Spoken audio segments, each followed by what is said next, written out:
disampaikan ya yang ditanyakan kita, yang ditanyakan dari yang majelis, dia menjelaskan pendapatnya terkait kapan alat bukti surat dan sebagainya. Ada yang beda nggak Pak dengan yang ahli pidana yang Kurang lebih tidak, kadang-kadang itu berbeda. Sama yang dijelaskan karena memang penjabaran teori itu begitu, teori pidana. Untuk agenda besok Pak? Masih saksi aja cek dari sampai hari Jumat. Pak, tapi kalau yang keterangan hari ini berarti nggak ada istilah meringankan terdakwa atau apa? Ya, kan pendapat ya, pendapat ya. Kasih ya. Saksi ahli Pak ya? Ya. Besok saksi ahli. Nggak tahu saya, besok masih saksi katanya nggak tahu. Atau ahli apa aja yang penting dari disampaikan tentang Ya terkait unsur pasal, ada apa? Terkait ancaman kekerasan atau kekerasan, ancaman kekerasan, terkait sahnya alat bukti. Cukup mas. Besok ya. Profesor Supardi Ahmad untuk memberikan perspektif tentang case pidana asusila seperti ini.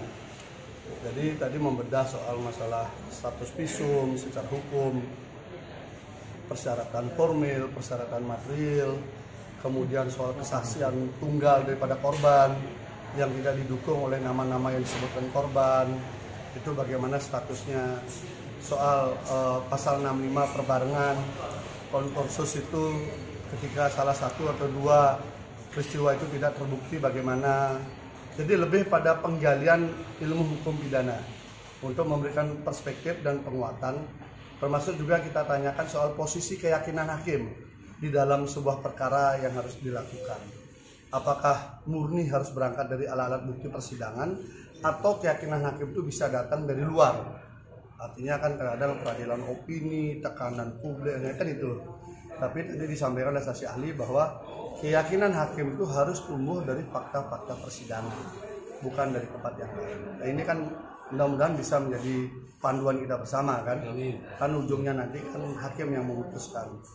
Begitu juga saya sempat coba menanyakan karena gregetan juga, bagaimana sih caranya mengatasi sebuah rekayasa kasus hukum gitu loh, sehingga hukum kita ini tidak dipenuhi oleh rekayasa. Ada nggak mekanisme? Ternyata beliau kesulitan juga menggambarkan itu. Karena kalau polisinya menyimpang, udah ada polisi. Kalau dokternya menyimpang, ada dokter. Nah, saya tanya, ini kan satu rangkaian. Kalau misalnya satu rangkaian ketidaksempurnaan penyidikan dipaksakan bagaimana? Ya itu tampaknya belum ada instrumennya. Apalagi beberapa saksi yang sebenarnya memenuhi kualifikasi saksi palsu, sesuai dengan keterangan ahli tadi, itu sudah dilindungi oleh lembaga LPSK. Ini kan sudah terstruktur sistematis dan masif cara kerjanya. Jadi memang ada kekuatan yang tidak tampak yang bekerja. Dan ketika kami mencoba mengurai itu, tampaknya menghadapi tembok tebal juga. Karena saksi yang kira-kira bisa memandu ke arah sana, yang membuka kotak Pandora itu kan kemarin sudah tidak dikabulkan untuk dihadirkan gitu. Karena kalau dari situ kita tahu dengan alat bukti yang ada, sepertinya kita akan bisa buka. Tapi ini mungkin saksi ahli aja deh.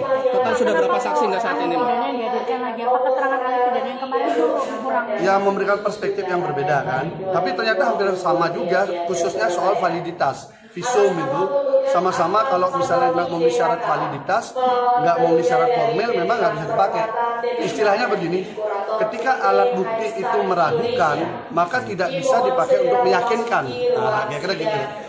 Kalau alat bukti itu meragukan, maka tidak bisa dipakai untuk meyakinkan. Maka alat bukti itu harus meyakinkan untuk bisa muncul sebuah keyakinan peristiwa. Keterangan apa yang meringankan terdakwa kali ini? Hampir semua perspektif yang tadi kita tanyakan akhirnya dijawab memang hampir sama dengan yang kita bayangkan. Artinya kalau orang tidak cukup bukti, kemudian peristiwa saksinya yang tidak kuat, kemudian dakwaannya yang tidak sesuai dengan fakta, itu memang terungkap semua bahwa memang tidak bisa. Maka terdakwa berhak untuk mendapatkan keadilan. Kira-kira begitu. Tadi diingatkan harapannya itu saja, bahwa terdakwa itu juga berhak mendapatkan keadilan. Dan tempatnya adalah di pengadilan. Untuk agenda besok? Agenda besok saksi lagi. Saksi ahli juga? Kita coba, mudah-mudahan bisa ya, kita coba ahli juga. Karena ini kan penting sekali. Karena urusan perspektif pidana dan perspektif soal visum. Tadi visum juga diceritakan juga. Visum itu harus sejelas-jelasnya menggambarkan peristiwa yang terdekat. Karena itu makna visum itu membantu mengkonstruksikan peristiwa pidana. Nah, tetapi kalau visumnya terlalu jauh, maka dia akan kabur, tidak bisa memperspektifkan, memperkuat peristiwa pidananya gitu. Sehingga visum seperti itu tidaklah akurat. Kalau meragukan, maka memang tidak bisa dipakai. Itu pendapat ahli tadi. Iya, pendapat ahli. Kalau dia meragukan, maka tidak bisa dipakai. Tadi kan yang meragukan ada jumlahnya 3, secara formulir suratnya salah. Kemudian saya tanya juga, di dalam dakwaan disebutkan visum 2018, sementara laporan korban 2019, jadi 1 tahun lebih visumnya sudah ada, baru orangnya melapor. Ini kan tidak rapinya skenario kan. Kemudian 2019 ada lagi visum berikutnya setelah melapor. Ini bagaimana? Makanya ketidaksesuaian, prosesnya, keraguan-raguannya, itu disampaikan. Kesimpulannya begini, kalau alat bukti itu meragukan, maka tidak bisa dipakai untuk meyakinkan.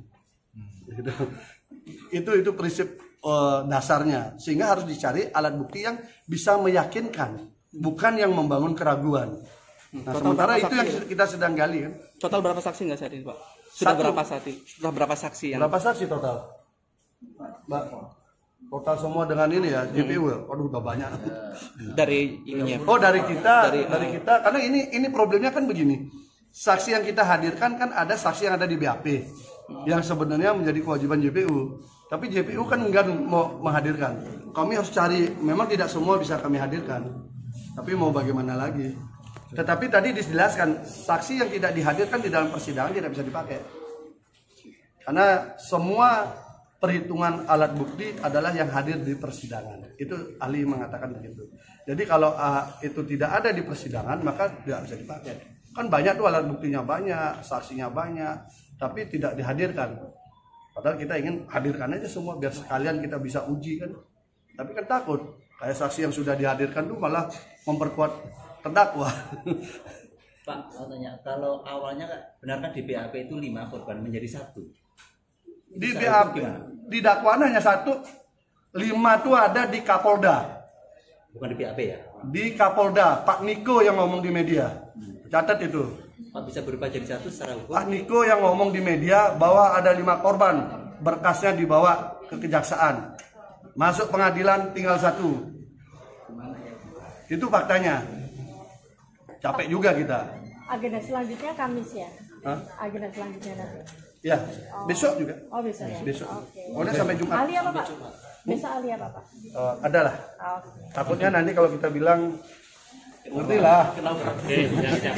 Ya, makasih.